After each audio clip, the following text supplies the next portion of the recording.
Welcome to Sweatpants to Suits, the podcast where we dive into the journeys of career professionals, uncovering the secrets to transforming from sweatpants mode to suits success. Join us as we explore personal stories, insights, and strategies for cultivating a growth mindset and achieving your vision of success.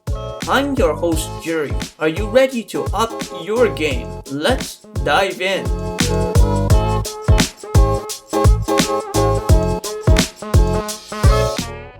Lauren Glynn is on a mission to help you optimize your business and overcome the challenges you face in today's competitive landscape. She is a system tech and operations consultant who has worked with Fortune 500 companies like Apple, Whole Foods, and Pfizer. Today, we're going to talk about her 3 pillars of profitable business transformation: Streamline for efficiency, Strategize for growth, and Scale for success.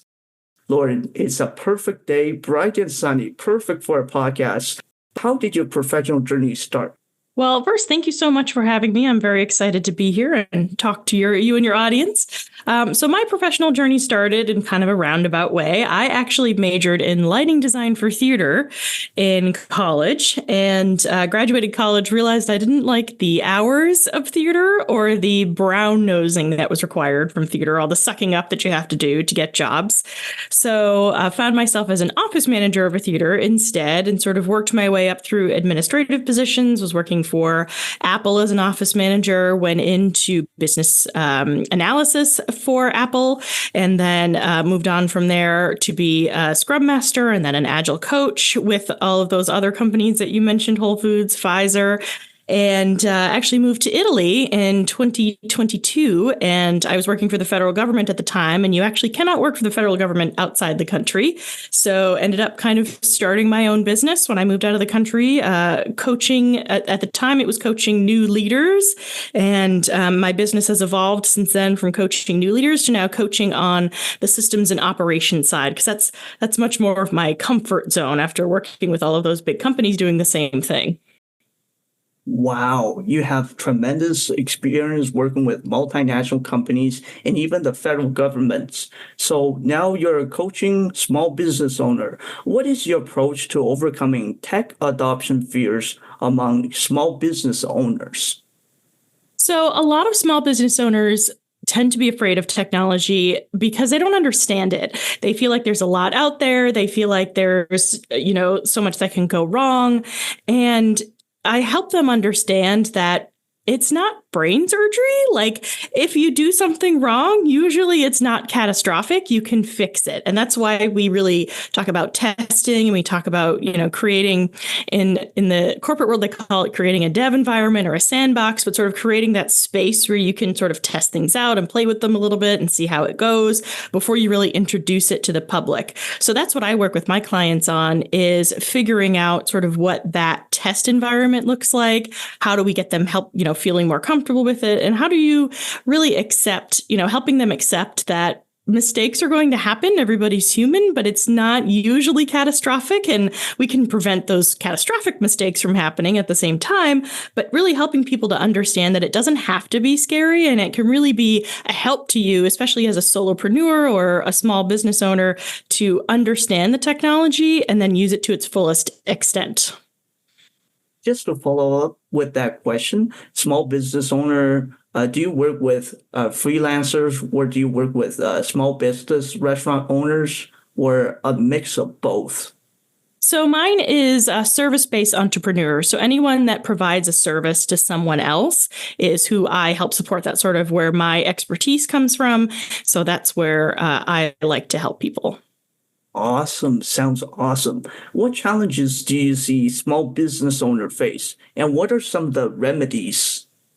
Yeah, so my clients really have a lot of issues with being overwhelmed. There's so much going on, and they have a lot of responsibility when you own a small business. Even if you're the only one, you're still in charge, especially if you're the only one, you're in charge of everything, all of the systems, all of the processes, all of the technology. And there's just a lot to think about. And there's a lot going on in their heads all the time. And sometimes things get dropped or missed. And so, what I help them see is technology can help with all of that. We can take some of the mental load off. We can automate a lot of the things that they're probably doing manually, and we can really help them to make the business more manageable and really more enjoyable for them. Maybe help them take a weekend off or even take a week off, and their business will still run in the background without them. So helping business owners, get out of that overwhelm, get out of that feeling of being too focused in their business to work on the bigger picture and the strategy of their business. Those are the problems that I see with the small business owners that I work with and help them overcome. Oh, sounds like technology helps you create that sweet spot between work and life balance. Exactly. Yes. Awesome. Do you see any problems that coexist in both small businesses and multinational corporations? Yes, actually, there's a lot of overlap between, the solopreneur that's doing it all themselves and these big multinational companies and even the federal government that I've worked for. And one of the biggest ones that I've seen is this mindset of, well, this is the way I've always done it, so this is the way I have to keep doing it. There is no better way. It's not worth it investing the time to see if there's a better way. There's always another thing to try. There's always another experiment that you can do to see maybe this program is a better fit for me than this program. Obviously, you want to kind of balance that out with actually running your business, but it doesn't have to be overwhelming and scary to try a new process. You can make sure that it's an experiment, make sure that you do what we call as time boxing. So it has a specific deadline so that you can then evaluate how it went and decide if this is something you want to continue doing. For example, implementing a new email system, an email marketing system. A lot of people are like, well, I started with this one system, so all my stuff is already in there, and I just don't want to set up a new one. I don't want to go through that effort because it can be overwhelming if you have a lot of automations and emails and things like that. But what I encourage my clients to do is, well, let's try this new system with one segment of your audience. We'll start with a new segment. We'll set up one automation. We'll set up a couple of emails and just kind of see how it feels, see how it works for you, see if it works better for what it is that you actually want to accomplish. And we'll just run a little experiment and we'll run it for a certain period of time. And then at the end, we'll reevaluate and say, is this worth pursuing further and moving everybody over into it? So helping, those businesses understand that there are options out there, from the multinational all the way down to the solopreneur, that just because you've done something the same way forever doesn't mean that that's the only way that you can do it or the only way you have to keep doing it. So that's what I've seen between, those small businesses and those big corporations. Wow. And this has just come across my mind, but I see that with multinational, you tend to go through like a system hierarchy. And as a business eventually grow, they tend to start this system hierarchy. Do you think that's a healthy growth? I think it can be. I think that you should add systems as you need them and not just because you think you should. So there are some solopreneurs and small businesses that would benefit from something like a project management system. But not everyone needs that. Some people's work with clients is very simple and there's no, it's a very simple process. And so you don't have stages that you have to follow or deliverables that you have to keep track of. And so you don't need a project management system if that's how your business is structured. But if you're delivering a product or you're delivering, say you have a membership and you want to make sure that you're consistent with the content you're creating, then it makes sense to implement something like a project management system that can keep track of all those deadlines, the tasks that are all involved, all the attachments and the documents and everything, and potentially automate a lot of that stuff that you're doing. So I think it's really key for business owners to understand what systems they need, but also what systems they don't need and what doesn't make sense for their particular way that their business is structured and the services that they provide. Keep the useful, take out the useless. Exactly. So I understand that you have 3 pillars of profitable business transformation. Can we go over the first one? What does streamlining for efficiency look like? Yeah. So similar to what we just talked about, really going over your systems and processes and seeing like, do I need to be doing this? Does it make sense? Do I need to be doing this? So even if it needs to be done, am I the person that needs to do it? For example, social media. If you're not getting leads or clients from social media, but you're spending like 50% of your time creating content for social media, do you need to be doing that? So really focusing on those profit generating activities and the client experience activities that are moving the ball forward, as opposed to things that you feel like you should be doing. And not only that, but setting the systems up so that they can be as automated as possible, and potentially hiring out some things that you're doing that maybe you don't need to be doing. So I can help my clients really figure out what are those things that I should be focusing on and maybe shouldn't be focusing on? What are those things that I can outsource to someone else? Or what are those things that maybe don't even need to be done? Maybe I don't need to be posting on social media and I'm just doing it because I feel like I should, but I'm not actually getting any benefit from it. So, helping clients figure out what that streamlining actually looks like is the first step of my process. Just to follow up with that question, if people don't advertise on social media, where else could they also advertise? So it's not even about advertising. A lot of my clients actually get their clients from referrals. So happy clients refer other happy clients, or they could be doing networking on, say, LinkedIn, which is social media, but it's a different animal of social media. So, it just depends on how their business is structured and how it's built. Social media is not the only game in town. There are other, and again, I'm not a sales and marketing coach, but there are other ways of getting, people into your business. Maybe you have an email list. Maybe you are running paid ads instead of organic, or in addition to the organic. So really evaluating how those clients are coming in for you. Again, every business is going to be different. Maybe you're getting lots of clients from social media. I don't, once we discuss and figure that out, we can decide if it makes sense for your business or not. But a lot of those businesses that I'm working with are actually getting most of their business from referrals and not from social media, but they're spending a lot of time on social media. So it's figuring out that balance. Awesome. Seems crystal clear. Let's move on to the second one. What does strategizing for growth look like?